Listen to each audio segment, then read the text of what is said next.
It's just too funny. I literally gotta react to this shit. This is literally gonna be too funny.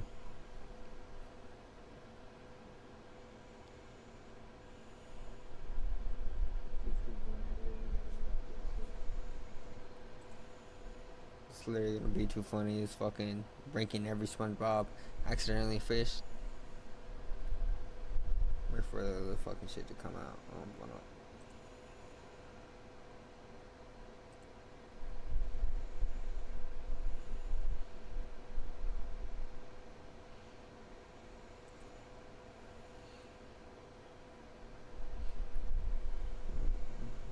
me exit out this bitch.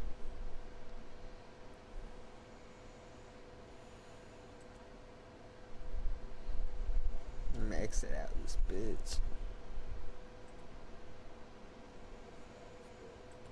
This is literally gonna be funny, I swear to God. Let's see. At least it's gonna be funny for me. See how fucking funny this is. I'm funny.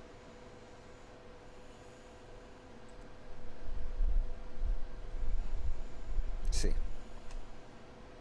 Characters, the usual folk.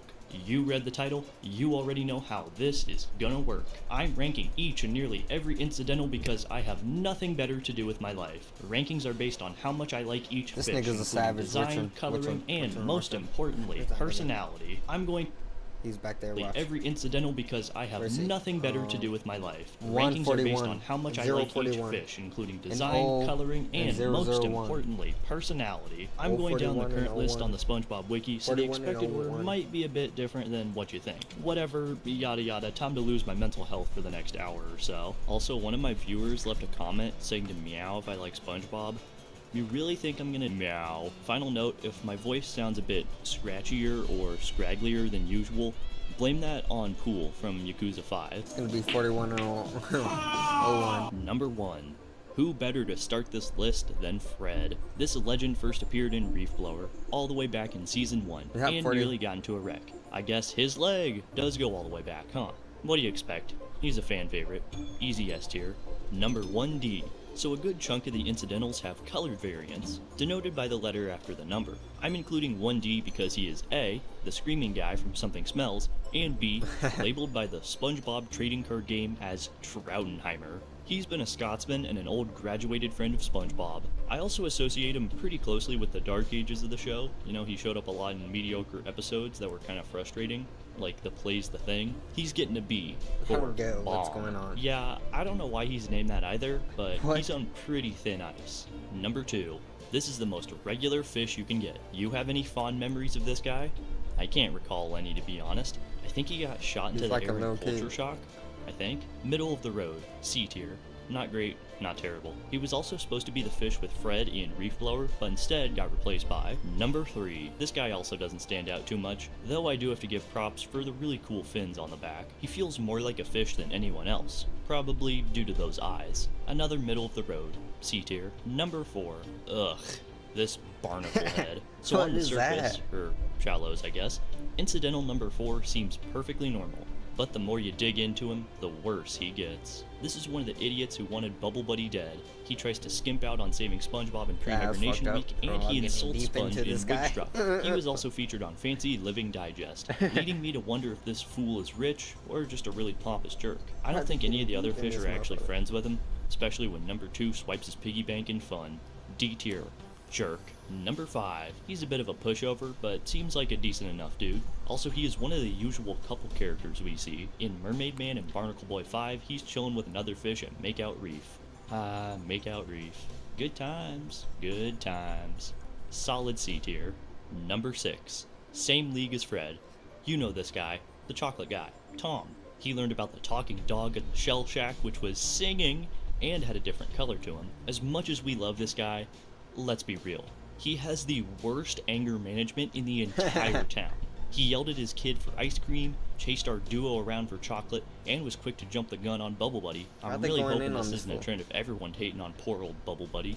But what you probably remember him best for, pizza delivery. This man is the bane of every fast food worker. What a pathetic, self-absorbed, egotistical, asinine fool. He gets an A only for his recognizability. Otherwise, Yeah, he gets that hairy D tier. ass belly. Number 7. Commonly called Sally or Susie Fish. She flip-flops between being Pearl's teenage friend and usual adult incidental where needed. She's kinda everywhere, like working at a bank, going to Bikini Bottom High School, known hater of talking cheese, and is also a parent.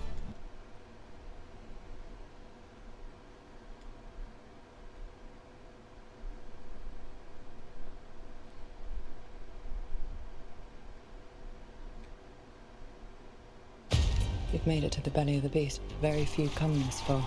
To stay here, you must make it your...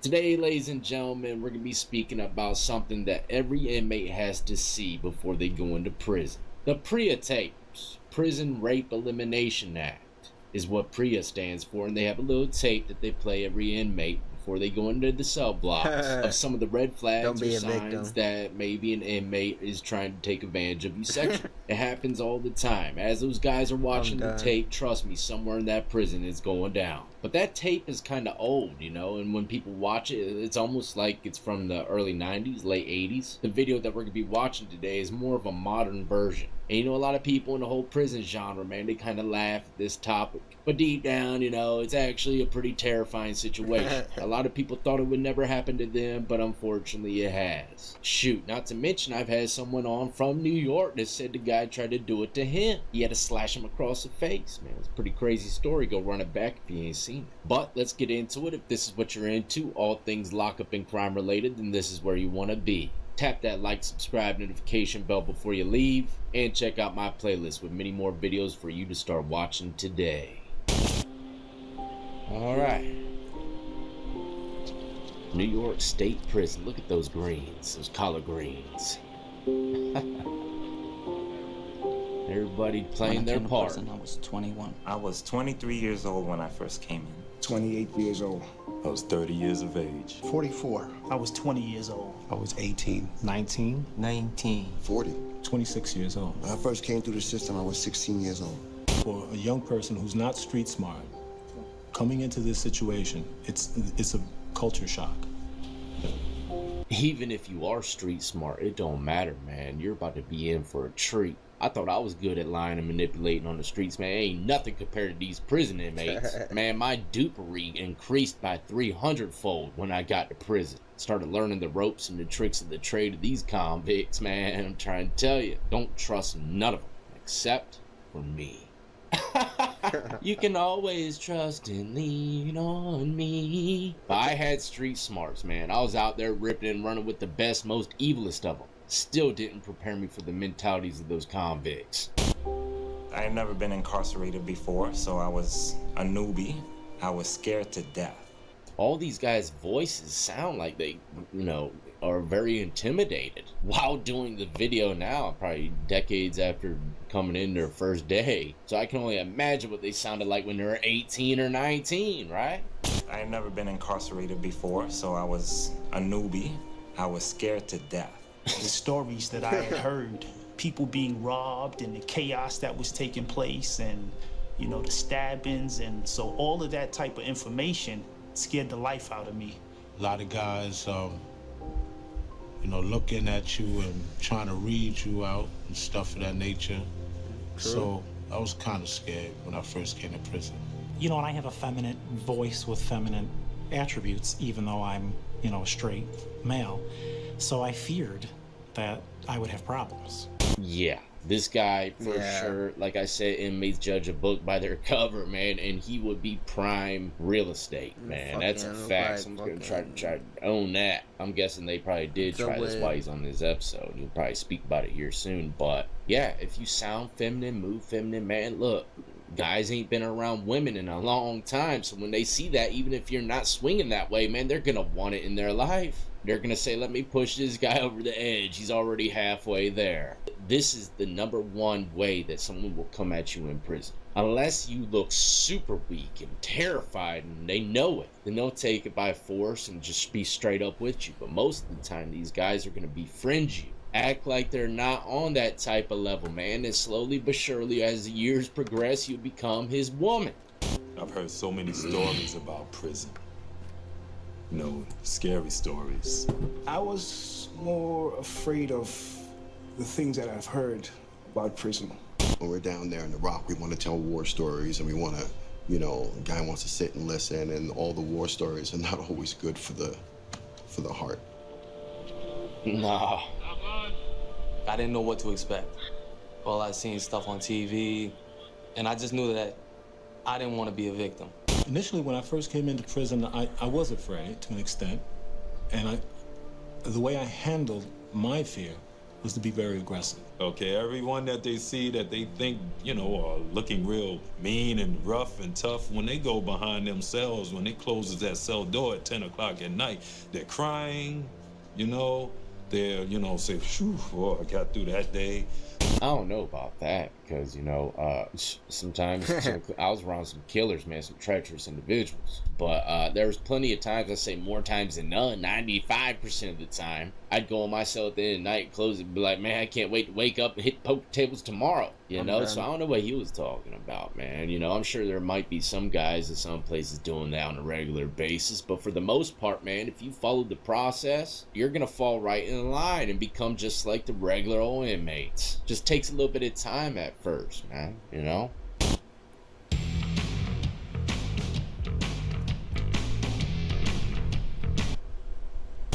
My motto back then was trust nobody and proceed with caution. There you go. There was many young people coming through the facility, and they was the ones that was mostly getting approached by individuals that might prey on them for sexual advances or what have you.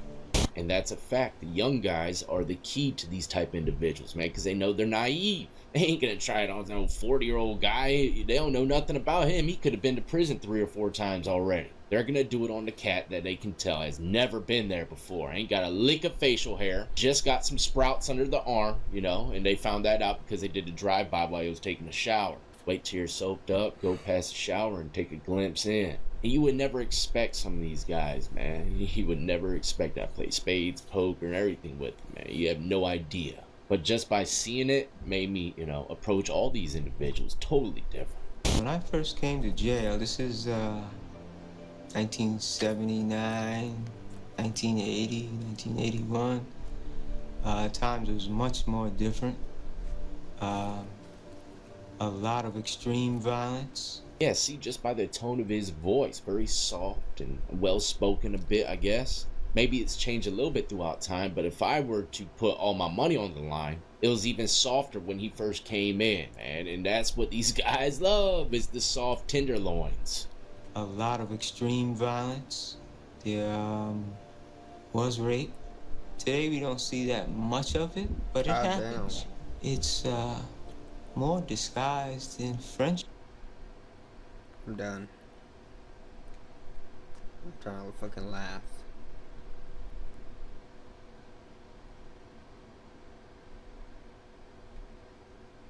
Welcome everybody to another episode. How serious by the inmates' faces behind them. Yes, ma'am. Control suit. You're down here. Fix that uni. Niggas in a turtle suit. I'm done on niggas. Look at them giggling in the back. Already giggling. Ain't nothing even started yet. All right, good morning, sir. Can you state your name, please? Brian Howard. All right, Mr. Howard, you before the court, you're charged with 8 counts of... That's you right there. You are That's you right there yawning. Wow. You see what they said? DUI manslaughter. What? Wow. I have a copy of an application in regards to representation, but sorry, it's not filled out at all. It indicates actually that you refuse to sign it. Is it your intention to represent yourself? You want me to consider appointing an attorney for you, or you plan on hiring private counsel?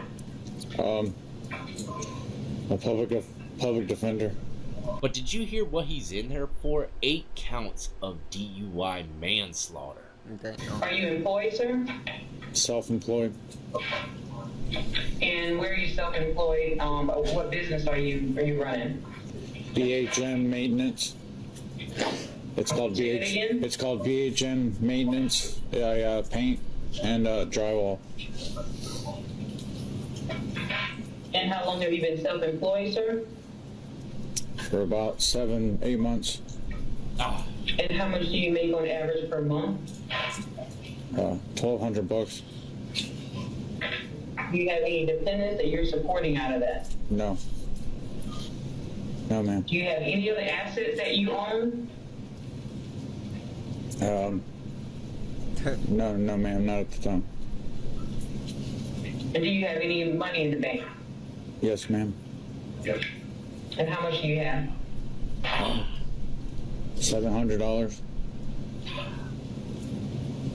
Yeah, they're gonna have to come All right, get based that. on the information that you have provided to me, this court does find that you qualify for the service of the Public Defender's Office. I will appoint the law of Michael A. Graves to represent you, sir. Okay, thank you. This court has already read through the probable cause. You're not done. Sorry. That's okay. This court has already read through the probable cause affidavit. I do find that there is probable cause for your arrest on all 8 counts. State priors. Yes, Your Honor. The defendant has conviction for leaving the scene of an accident with property damage in 2019. 2 convictions for driving a license that's suspended, canceled, or revoked, second offense in 2018. Grand theft in 2013. Driving a license suspended, conviction in 2013. Possession of cannabis conviction in 2009. Leaving the scene of an accident in 2006. And Your Honor, the state argues for no bond on these charges. Why is he going through the whole shit like in the game? Additionally, there were 33 passengers taken to the hospital, so there may be charges. Trying to make him more stupid. Further injuries for those passengers. And the defendant admitted to law enforcement that he was in the crash 3 days prior to this. It's clear that he drives with a suspended license, and so to guarantee that he's not operating a motor vehicle, we would ask for good bond. So this guy's already got a long list of driving infractions. But he took 8 people's lives, and I believe she said 33 people went to the hospital. He ain't never gonna see the streets again if I were to guess.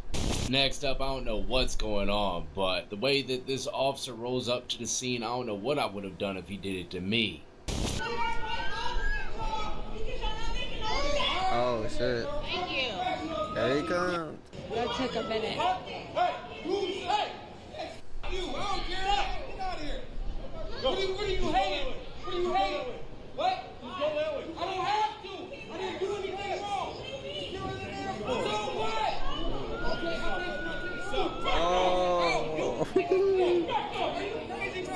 Niggas on a fucking scooter. Oh, I'm a savage.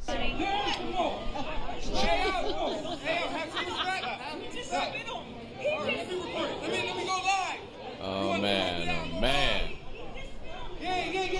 Mall, what is it, Paul Blart? Mall cop? That dude got a poncho on. What the fuck's going on? This is wild. They're gonna take him from deck A20 to D block 23 and 1. Better get it together, bro. No. Ooh. Ooh. Being serious. Ooh. What are you gonna do about that? Nothing. Move back. I would have moved back too, though. Yeah. I would. I ain't going back to prison. Honestly, that's what y'all should do. Just move back. Just move back.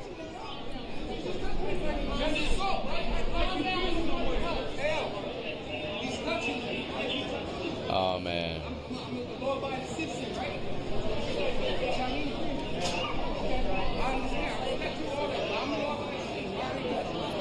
Now, like I was saying, what would you do if an officer rolled up on you? Look, me instinctively, I might have swung on him just because he got to my private area and I don't know what's going on. How am I supposed to know he's an officer? He came up from behind me. Now, if I swing on him, like I said, out of instinct, guess what? I'm going to prison for assault on a Leo. Law enforcement officer, for anybody that doesn't know. And now that I'm thinking about it, that might have been what he wanted to happen. Let him swing on him so he could hop off his little wheelie